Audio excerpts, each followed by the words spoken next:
The vast underground shelters built by Vault-Tec were said to be a way of ensuring a portion of the American population would be saved in the event of nuclear war. However, most vaults weren't built to save anyone. They were experiments designed to gather data for the Enclave.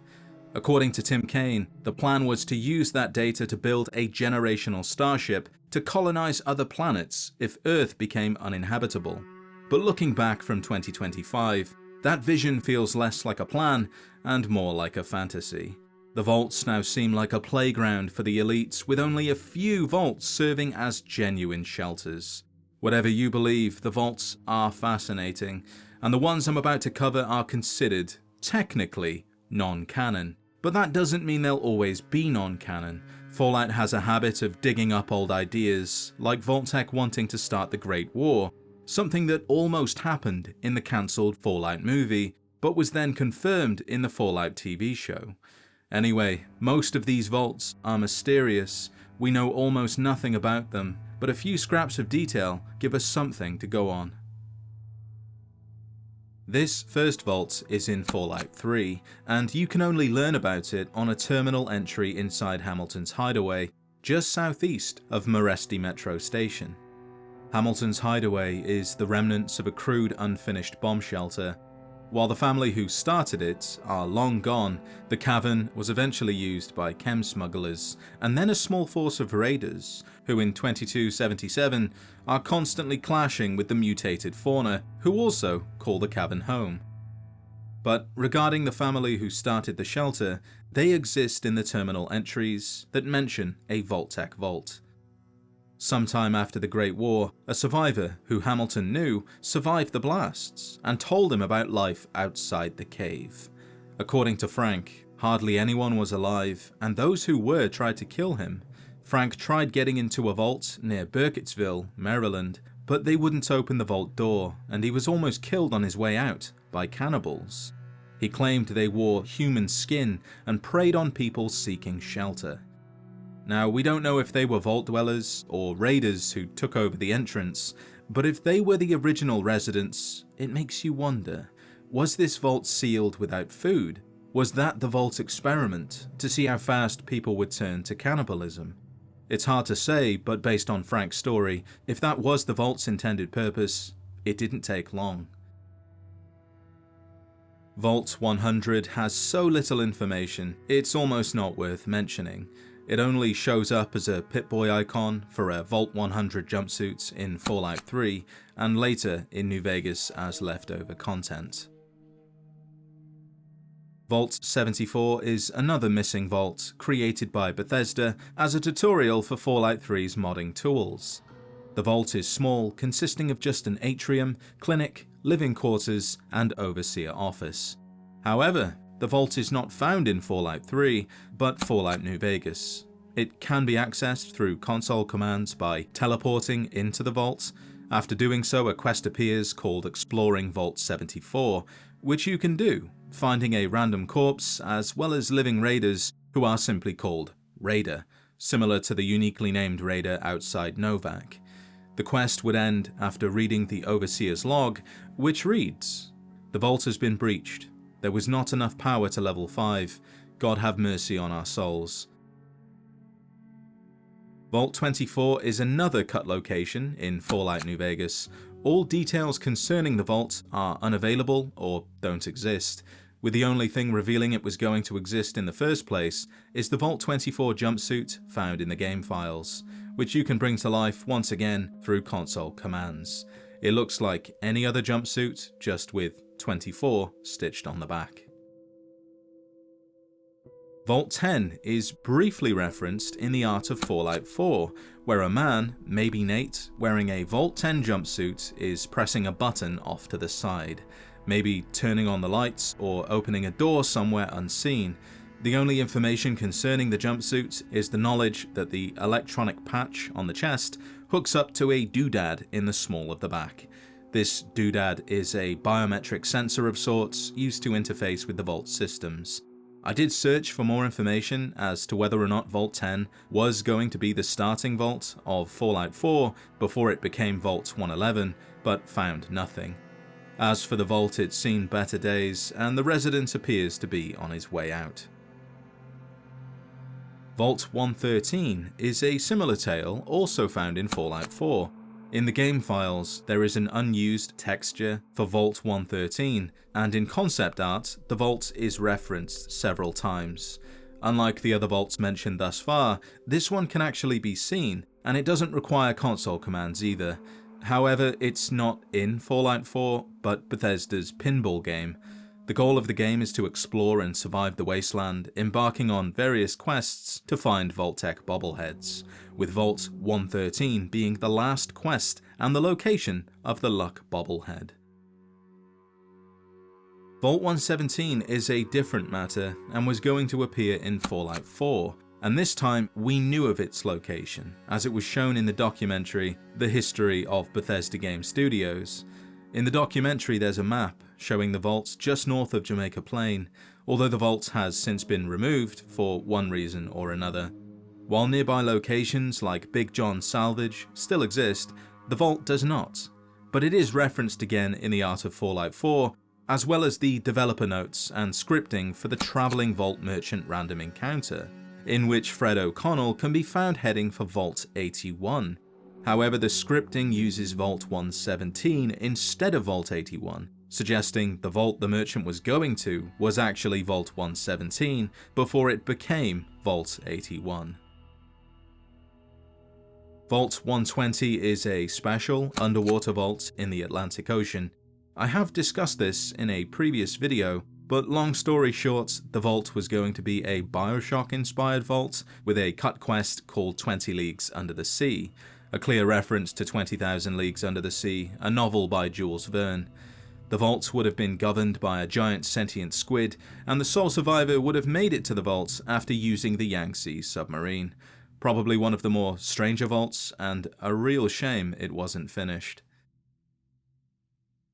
Vault 121 is another vault in Fallout 4, or at least it would have been. It's similar to Vault 117, appearing in the documentary The History of Bethesda Game Studios, only this time there's no concept art for it, no jumpsuits or random encounters to talk about, only the fact that the vault was eventually replaced by Vault 95, which can be found in the game. Vault 65 has much more information and would have been found in Appalachia. The vault's original purpose in the vault experiment is unknown. Sadly, while it's not possible to explore the vault, the game files reveals a vertical vault door deep inside a cave, accessed by an extended catwalk. At the entrance would have been several radiation scanners, and throughout the atrium, classroom, cafeteria, and so on, would have been 31 spawn points for feral ghouls and a single glowing one, suggesting the vault was going to be irradiated, or maybe it was overrun by feral ghouls when the residents opened the vault door to go outside. Other than this information, there's a vault trunk for Vault 65 that doesn't exist in the game, and that's about it. Some speculate Vault 65 was a stand-in or prototype for one of the other vaults in the region before the number changed, as the vault's editor ID labels it as Vault 75, which already exists in Fallout 4, and having another vault with the same number in two different locations wouldn't make much sense. So it was most likely taken from Fallout 4 and then changed into one of the other vaults found in Appalachia. A simple reusing of assets, but changing them slightly to become their own unique thing. Then there's Vault 39, meant to appear in Fallout Brotherhood of Steel 2, which was cancelled. Thanks to design documents, we know the vault was turned into a veritable jungle with huge mutated plants. This is because of a man called Miles Reese, the main antagonist of the game, who wanted to create a new Eden, a world without humans, by using a modified Gek stolen from the nursery. The same nursery that would have appeared in Van Buren, which I'll talk a bit more about in just a moment. As for Vault 39, the original experiment is unknown, but this would have been the vault the player went to in search of information concerning Miles Reese's whereabouts, in order to find him and stop him from destroying humanity and creating his new Eden. Vault 6 is from another cancelled game, Fallout Extreme. Vault 6 was going to be located under Mount St. Helens in Washington, with the Vault experiments being rather tame, in which small amounts of radiation were leaked into the Vault each day, presumably to get the population used to small doses before venturing into the wasteland. The Vault is also mentioned in the Evergreen campaign NPC sheets for Fallout the role-playing game. According to these sheets, one of the NPCs is from Vault 6. With his family's close ties to the Overseer, he benefited from the best education, physical training, and position at the top of Vault society. But despite being a medical prodigy and a record-breaking athlete, he only became useful to the Overseer for his deep-seated fits of violence, and was employed as a personal bodyguard. Ashamed of this, the young medical student joined a salvaging expedition and set out into the Evergreen wasteland, hoping to serve his fellow Vault dwellers with a brain instead of brawn. However, the apocalyptic reality outside the Vault quickly caught up to him, forcing him to embrace violence.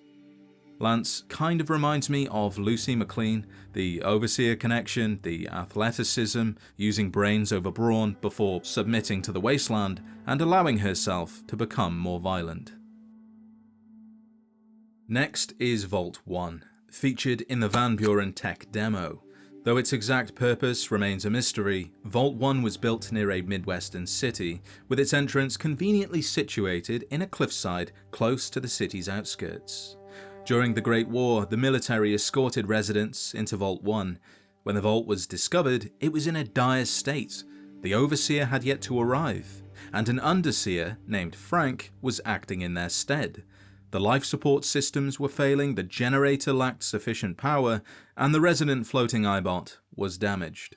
Fortunately, a new inhabitant managed to repair the critical systems and restore the Vault to working order. Beyond these details, Vault 1 remains largely unexplored, and with Van Buren's cancellation, we'll likely never know how significant this Vault was going to be. Vault 29 is another vault from Van Buren, meant to be populated by young children, with the inhabitants being no more than 15 years old. While it isn't canon, the Fallout Bible states Harold, the Harold, left Vault 29 in 2090 to make his fortune as a trader. We know that isn't how things panned out for old Harold, but Vault 29 is one of the few vaults rich in lore. From the outset, the population was deliberately engineered. Most parents were either quietly redirected to other vaults or admitted despite terminal health conditions, ensuring they would not survive long after the vault door was sealed. In place of a human overseer, Vault 29 was to be managed by a Zax supercomputer. Zax would raise the children from infancy with the assistance of robotic caretakers, educate them in a deliberately primitive culture, and eventually release them into a controlled environment, where they would be free to rebuild civilization from the ground up. Vault 29's experiment was conceived by scientific visionary Derek Greenway of Greenway Hydroponics, the same group responsible for constructing the nursery. At one point, Greenway shared his plans with a woman called Diana Stone, a former human scientist whose brain had been integrated into the nursery's central computer. Greenway was surprised to find that she was appalled. While Diana acknowledged that the concept had some scientific merit, she found it deeply unethical and advised that the project be abandoned. But Greenway refused, so she took it upon herself to intervene. When the Great War began, Diana seized control of the satellite uplink and used it to transmit security overrides to Vault 29 Zax, gaining full control of the vault. In the years that followed, she supervised the children's upbringing remotely. Each year she dispatched a worker robot to check conditions outside, though in truth, she was actually preparing a village called Twin Mothers, a safe location where the children would one day settle. When the vault finally opened, its residents found the village constructed and waiting for them. By 2253, the vault itself had ceased functioning, but it remained a sacred site for the people of Twin Mothers. Lastly, we have Vault 70, which is also from Van Buren. There's a lot from Van Buren, I admit. And once again, it's design documents that reveal the nature of the vault, as well as the Fallout Bible that also references Vault 70. This vault was built in Salt Lake City, Utah, and its experiment is very strange.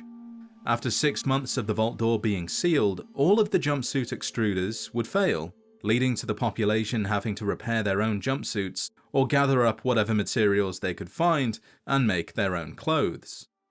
Before this, in 2062, many Mormons in the Salt Lake City area purchased places in the vault, leading to it having primarily a Mormon population.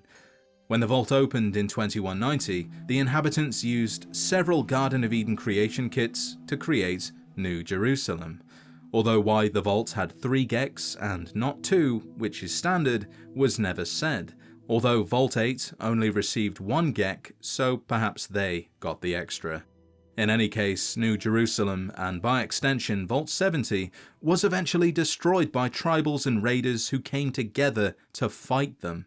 New Jerusalem's prophets and apostles repeatedly voted to have no commerce with outsiders from other failed communities, refugees, or tribals. Yet in 2233, all of those groups came together. They ganged up on New Jerusalem's defenders, sacked the settlement, and killed most of the Mormons. I think it's quite sad that Van Buren never came to be, as the lore would have tied nicely into the other games, as the survivors of New Jerusalem, led by Judah Black, moved the survivors to Ogden, Utah, and built New Canaan, where Joshua Graham was born, and that ties in nicely with the Legion and all of that other good stuff. While Joshua Graham and New Canaan are canonized thanks to New Vegas, New Jerusalem and Vault 70 are not. But it is a solid backstory that could easily be added, and one day I hope it is. So, that was a look at the vaults you've probably never heard of. Some were scraps of concept art, others were nearly finished before being cut, and a few were mentioned only. But all of them tell a story, or at least hint at one. Whether it's a vault surrounded by cannibals, a madman trying to wipe out humanity, or a society raised by a machine pretending to be a god, each one of them adds something to Fallout's world. They may not be canon, but they're still a part of what makes Fallout so weird, dark, and endlessly fascinating.